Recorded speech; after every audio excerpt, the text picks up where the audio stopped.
As the saying goes, there are always two sides to the story. One side, that of advocate Tebogo Mothlante, in an article published by the SABC, tells of an alleged untenable working relationship, spy cameras in his office, and being treated like a glorified clerk. While the other side, that of SAFA at a press conference on Monday, has downplayed the latest exit of yet another South African Football Association chief executive officer. The CEO did submit a letter signed by him, and he said so, in which he sets out his resignation. That is the official letter that we have. We respond to that letter. And he spoke to the letter that he signed. He said that letter that was circulating, there's no signature. He doesn't know that letter. So we can only respond to what we have officially from him with his signature, and that we have. SAFA is not the only sporting federation that has been a conveyor belt for CEOs over the past few years, as Jordan points out. But Cricket South Africa's internal problems have been acknowledged, while SAFA remains coy on their internal situation. I've covered all the CEOs in this term, and you must know our term started in 2013. I don't think it's many CEOs. You must count CEOs in other organizations. I'll give you the list of the CEOs and how many they are. They are close to 18.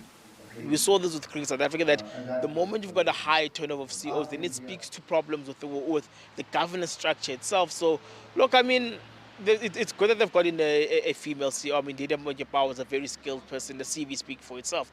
But again, I mean, the manner in which the stories came out through the SABs and the City Press over this weekend actually speak to that particular problem of governance. The high turnover of CEO is quite alarming when you look at how many people have occupied the seat since 2013, and almost a number of them, regardless of their tenure, there's been some misgivings whenever they leave. So I think that there's a worry in terms of where the direction the organization is going. The terms of the employment contract of Lydia Monyapao bizarrely are yet to be confirmed, but there is a considerable task at hand for the first ever female CEO of SAFA, including preparing a bid for the 2027 FIFA Women's World Cup, an opportunity she is relishing. I think it's a great opportunity for the women that are coming behind me as well, because everyone is looking up to me to represent them on the stage as the first CEO of the South African Football Association.